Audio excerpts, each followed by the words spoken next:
2025 के लिए जो बोला है, याद रखिए, if you want I will leave. Leave मतलब वो live, LYLIVE, live. If you want I will live. यदि प्रभु आप चाहें तो मैं जीवित रह सकता हूं। यह है 2025 का वचन।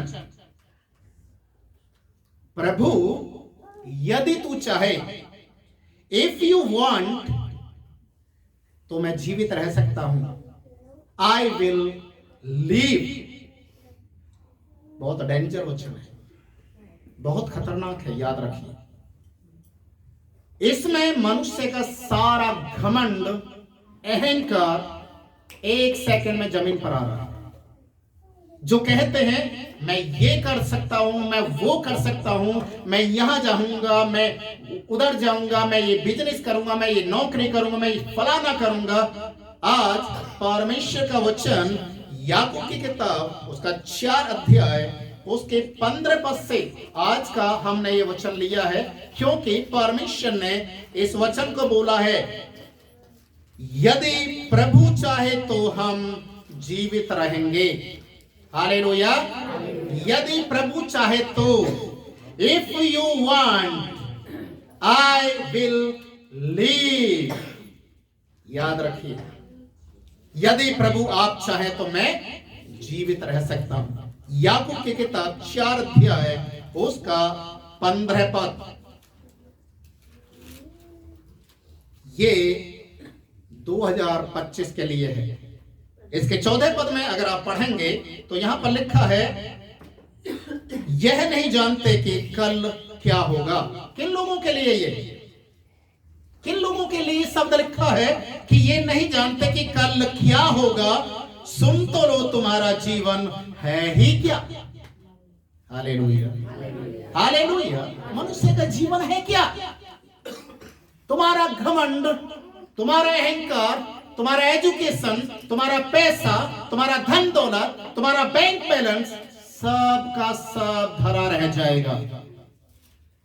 कुछ भी साथ नहीं लेकर जाओगे। प्रिय भाई और बहनों, इसके लिए इस घमंड को छोड़ दें। और लिखा है यहां पर, तुम तो भाप के समान हो। किसके समान हो? भाप के समान हो, जो थोड़ी देर दिखाई देते और उसके बाद लुप्त हो जाए। 2024 के अंदर हमने ऐसे बहुत से लोगों को देखा जो आज हमारे बीच में नहीं है। हालेलुया। हम नहीं जानते कि कल हम जीवित रहेंगे या नहीं रहेंगे, पर जो प्रभु के साथ जीवन जीता है, जो प्रभु के साथ चलता है, परमेश्वर उसकी निगहवानी करने के लिए, उसको जीवित बनाए रखने के लिए, उसके द्वारा अपनी महिमा लेने के लिए वो आपको एक अलग कैटेगरी में रखता है, जिसके लिए लिखा है कि वो अपने स्वर्गदूतों को आज्ञा देता है कि उसके आने और जाने में स्वर्गदूत उसकी देखरेख करें और मृत्यु उसके डेरे के नजदीक नहीं। Hallelujah, hallelujah. परमेश्वर के वचन में हम यहां पर देखते हैं कि अय्यूब का जीवन जो हम देखेंगे तो अय्यूब एक बात को कहता है, मैं अपनी मां के गर्भ से नंगा आया था, खाली हाथ आया था, और जिस दशा में मैं आया था उसी दशा में चला जाऊंगा। क्या ये बात सत्य है? सत्य है। हालेलुया। अय्यूब उसका 1 अध्याय जब आप पढ़ेंगे तो वहां पर इसके विषय में लिखा हुआ, उसके 20 पद में, 21 पद में, जब अय्यूब के साथ बहुत सारी घटना घटने लग गई और उसको पता चला कि उसका सब कुछ खत्म हो गया, सब कुछ, एवरीथिंग इज लॉस्ट। एक एक व्यक्ति आकर गवाही दे रहा है, तेरे बेटे मर गए, तेरा धन दौलत चला गया, तेरे गाय बैल भैंसे भेड़ बकरी जो कुछ था सब खत्म हो गया। आयु दुखी होकर अपने कपड़े, जो उसने कपड़े पहन रखे भागा, जिसको कुर्ता टाइप का बोलते हैं, उसको फाड़ते हुए जमीन पर बैठ गया और एक ही बात को बोला, मैं खाली हाथ आया था, खाली चला जाऊंगा। Hallelujah, hallelujah. हम इस दुनिया के अंदर प्रिय भाइयों बहनों, देखिए बाइबल बिल्कुल क्लियर कहती है कि लोग कहते हैं हम ये कर देंगे, लोग कहते हैं हम कल वहां जाएंगे, लोग कहते हैं कि हम ऐसा करने के लिए चाह रहे हैं। घमंड है ये लोगों का, ये अहंकार है, और इस बात को भूल जाते हैं, प्रभु यदि आप चाहें तो मैं ये कर सकता हूं। हालेलुया। यदि प्रभु आप चाहें तो मैं ये कर सकता हूं। पौलुस पता है क्या कहता है, प्रभु मैं आप में होकर ये कर सकता हूं। समझ में आ रहा है? मैं आप में होकर ये कर सकता हूं। मेरे लिए जीवित रहना मसीह है और मेरे लिए मर जाना लाभ है। यदि प्रभु तू मुझे जीवित रखेगा तो मैं तुझ में बना हूं, मैं तेरे लिए गवाह हूं। अगर मैं मर जाता हूं तो इस संसार के सारे दुखों से मैं आजाद होकर प्रभु तेरे उपस्थिति में चला जाऊंगा। बाइबल एक घटना के विषय में हमें बताती है। यीशु मसीह ने एक दृष्टांत दिया। लूका रचित सुसमाचार 12 अध्याय उसके 16 पद से जब आप पढ़ेंगे तो वहां पर एक ऐसे व्यक्ति का जिक्र है जो अपनी फसल इतनी सारी बो देता है और उसके खेतों में इतनी सारी फसल उग भी जाती है, और जो फसल रखने की जगह है उसको भी वो चौड़ा करता है। ध्यान देना, उसको भी क्या करता है, वो चौड़ा करता है कि मेरी फसल मेरे घर में इकट्ठी हो जाए। और ये व्यक्ति फसल इकट्ठा कर लेता है और सारी फसल जब उसके घर में आ जाती है तो ये व्यक्ति बोलता, अब मैं अपनी आत्मा से कहूंगा आराम से खा पी, अब मुझे मेहनत करने की जरूरत नहीं, अब मुझे मेहनत करने की जरूरत नहीं। और वो इस तरीके से खुश होता है कि मैंने बहुत समय के लिए धन को इकट्ठा कर लिया। और उसी घड़ी उसके पास परमेश्वर की आवाज आती है। किसकी? परमेश्वर की आवाज आती है। और क्या आवाज आती है? हे मूर्ख व्यक्ति, यदि आज ही तेरा प्राण तुझसे ले लिया गया तो ये किसका है? Hallelujah, hallelujah. इसलिए प्रभु यीशु मसीह ने कहा, अपना धन इस दुनिया में इकट्ठा मत करो। अपना धन कहां इकट्ठा करो?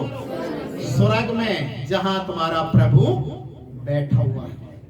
अजीजों, आज परमेश्वर का वचन इस बात को हमारे लिए बिल्कुल क्लियर इस बात को कहता है, यदि आप चाहें, यदि प्रभु आप चाहें तो मैं जीवित रह सकता हूं। विलाप गीत की किताब उसके 3 अध्याय उसके 22वें पद में लिखा है, जो प्रेजेंट टाइम, जो अभी हमारे साथ जो समय चल रहा है उसके विषय में लिखा हुआ है कि हम मर नहीं गए, हम मिट नहीं गए।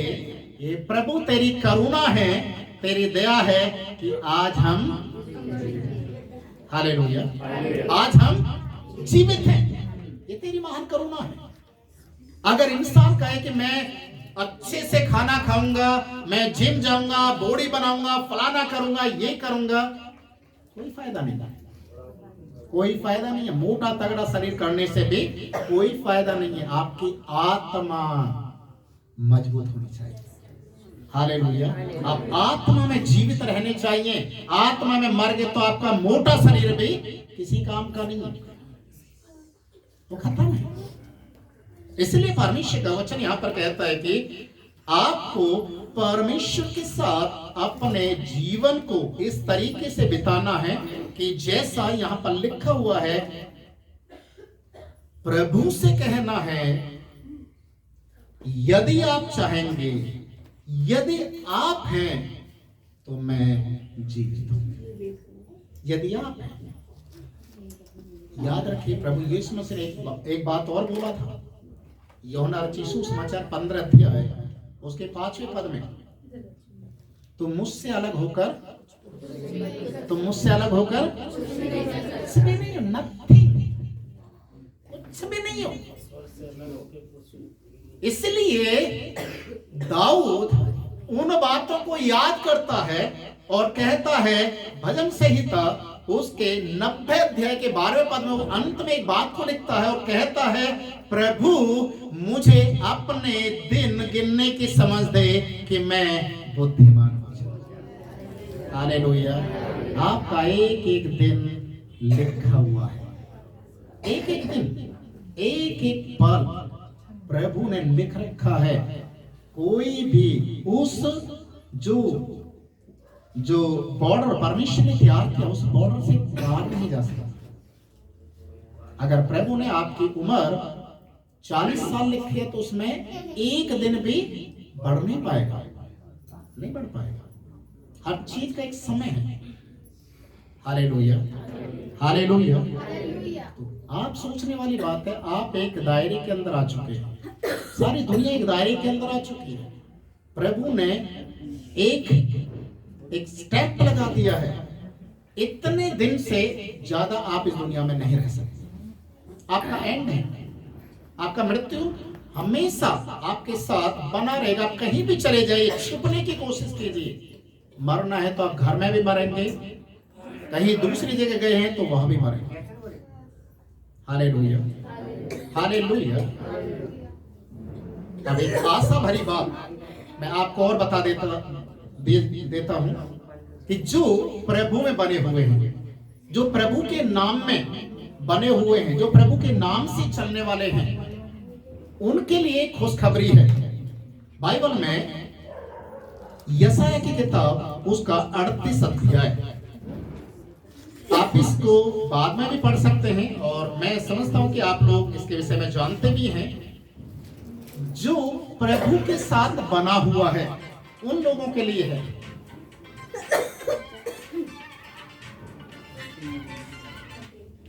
हालेलुया, उन लोगों के लिए है। लिखा है, हिजकिय्याह राजा मरने वाला था। राजा हिजकिय्याह मरने वाला था, परमेश्वर की ओर से संदेश आ चुका, वो मरने वाला है। जब उसने प्रार्थना किया, बिलक बिलक कर प्रार्थना किया, रो रो कर प्रार्थना किया, तो वचन में लिखा है उसकी उम्र को परमेश्वर ने कितना 15 साल बढ़ा दिया। आप चाहते हैं कि मैं इस दुनिया में बहुत दिन जीवित रहूं, तो प्रिय भाई और बहनों, हिजकिय्याह ने अपने जीवन को उस तरीके से जी के दिखाया और वो बोलता है प्रार्थना में, प्रभु मैं कोई अनुचित जीवन नहीं जिया, कोई गलत तरीके से मैं नहीं चला जिसकी वजह से मुझे मृत्यु का सामना करना पड़ रहा है। और उसने प्रार्थना किया, प्रभु ने उसकी प्रार्थना को सुन लिया, उसके आंसू को देख लिया और बाइबल में लिखा है उसकी उम्र को 15 साल बढ़ा दिया। अगर आप चाहते हैं आपकी उम्र आशीष में हो जाए, आप चाहते हैं कि आपका जो समय इस दुनिया के अंदर जो खत्म होने वाला है वो और आगे बढ़ जाए, एक्सटेंशन हो जाए, तो आज रात घुटने टेक कर प्रभु को अंगीकार कर लीजिए। आज रात, क्योंकि कल अगली रात आपको मिलेगी नहीं मिलेगी नहीं मिल सकती। कल का सूरज आप देख पाएंगे या नहीं देख पाएंगे, कोई भी किसी का गारंटी नहीं। और अगर आज रात आप घुटने टेक कर प्रभु के साथ वाचा बांधते हैं, पुराने जीवन के लिए तौबा करते हैं और परमेश्वर से कहते हैं जो मैंने किया उसके लिए मैं माफी मांगता हूं, पर अब मैं आपके साथ जीवन को जीना चाहता हूं, आप मुझ में होकर मुझे जीवन जीना सिखाइए, तो आपकी उम्र को प्रभु बढ़ाए। हालेलुया। आइए सभी अपनी आंखों को बंद